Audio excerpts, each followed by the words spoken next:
اللهم في يوم الجمعة نسألك أن تمسح عنا أوجاعنا وتحقق أمانينا وتنور ظلمات ليالينا. اللهم اسقنا فرحا وارزقنا من كل مداخل الخير. اللهم وبدل أقدارنا إلى أجملها فأنت القادر الذي لا يعجزه. جمعة مباركة غالياتي، مرحبا بكم. إن شاء الله كامل راكم بخير وعلى خير.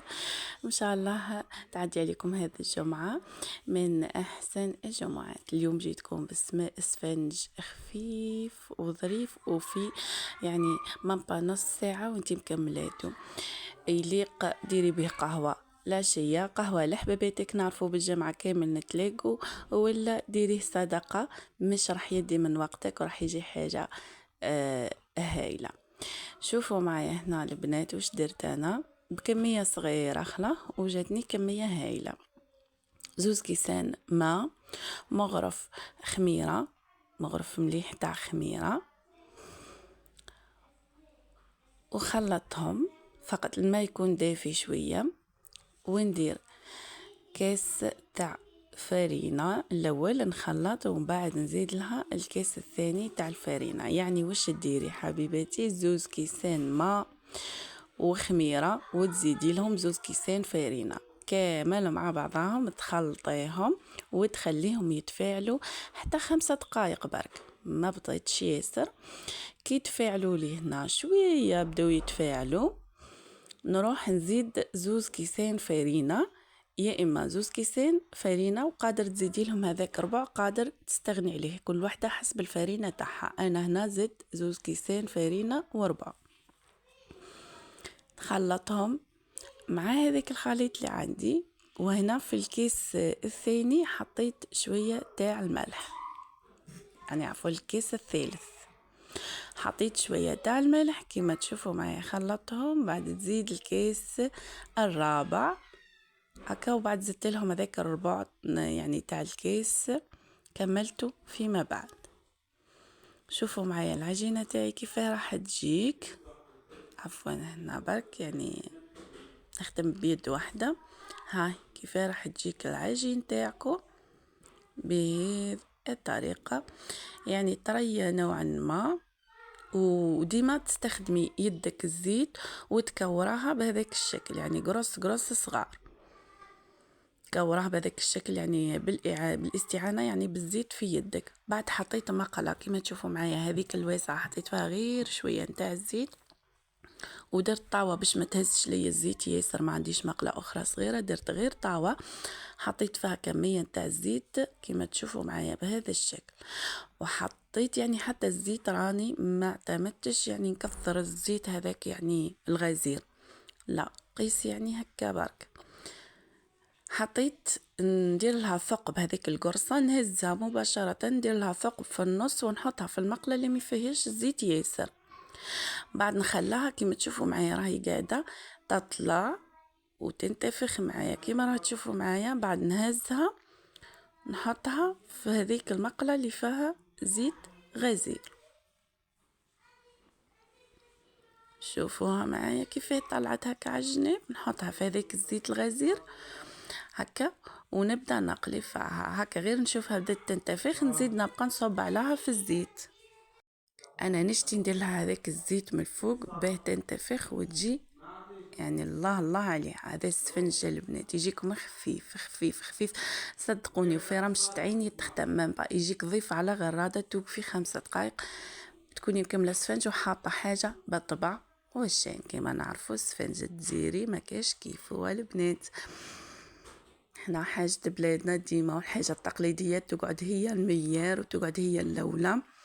اسكو سفنج كسكسي بركوكش هذوما نبقوا، وسرتو يعني رجالنا تاع الجزائريين راهم يموتوا على هذه الاكلات.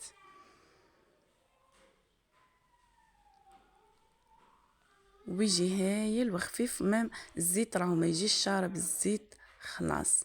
هنا شوفوها معايا يعني نبقى نقلي هذيك الحبه تاعي تاع السفنج برك. هنا كاين الزيت مازال مسخن ليش مليح. درك تشوفوا الكعبه الثانيه، ديما الكعبه الاولى راهي التجربه فقط هكاك وجات ناجحه. شوفوها معايا منفوخة وهشوشة وهايلة. الكعبة الثانية درك تشوفوها معايا، راني دنيت مع بعضنا قداش نحبها باه تشوفوا على عينيكم ان شاء الله. كيما شفتوا معايا درت لها ثقب، راهي يدي ديما بالزيت باش نقدر نتحكم في هذيك العجينه تاعي. هذيك المقله هذه اللي فيها غير شويه زيت، راهي النار تكون هكا هاديه نوعا ما، والمقله اللي فيها الزيت غزير النار تكون فيها متوسطه، ماشي قويه خلاص، متوسطه.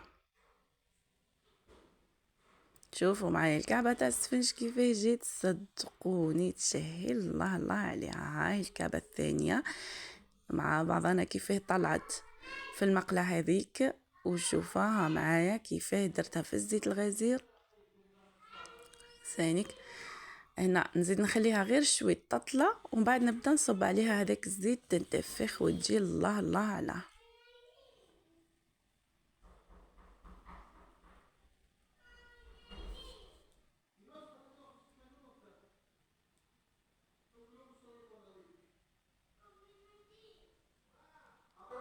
شوفوا لي هنا كيفاه بعد ما تقليها يا البنات الله الله عليها. صدقوني ما داتش في يدي ما اقل من نص ساعه كملتها بها بالخليط حتى الخمرين راهي تخمر لي باسكو الخميره خفيفه.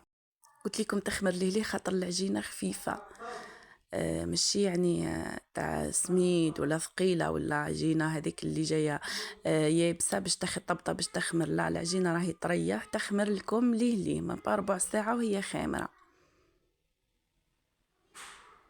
هكا. وكملت باقي الحبات بنفس الطريقه. ان شاء الله يكون السفنج تاعنا واضح. انا هنا برك فك الصينيه حطيتهم فوق هذيك ساشي باش ما تتوسخليش الصينيه فقط. شوفوا لي هنا النتيجه كانت ولا اروع، خفيفه شوشه يا البنات. هنا حجم السفنج تتحكمي فيه انت. انا من النوع اللي نحب ديما الحاجه تكون متوسطه، ما نحبهاش لا صغيره ياسر ولا كبيره هكا مبشعه. انت تتحكمي في حجم السفنج نتاعك. شوفوا لي هنا برك هاي بنتي تقسم لكم في الحبه تاع السفنج كيف ما جات ما شاء الله طريه شوشه، يعني الزيت مشي شاربه خلاص، الزيت هايله نتاع الصح. شوفوا لي ما شاء الله عليه. نقولكم بالصحة والهنا وشهيتكم في الجنة. فقط انتم ما تنسوش تشتركوا لي في القناة إلا وصلتي إلى هنا، يعني ما تنسيش تشتركي في القناة وتفعلي زر الجرس باش يوصلك كل ما هو جديد بإذن الله من أكلات تقليدية وأكلات عصرية بإذن الله، ولكن راح نركزوا لكم على الأكلات التقليدية إن شاء الله.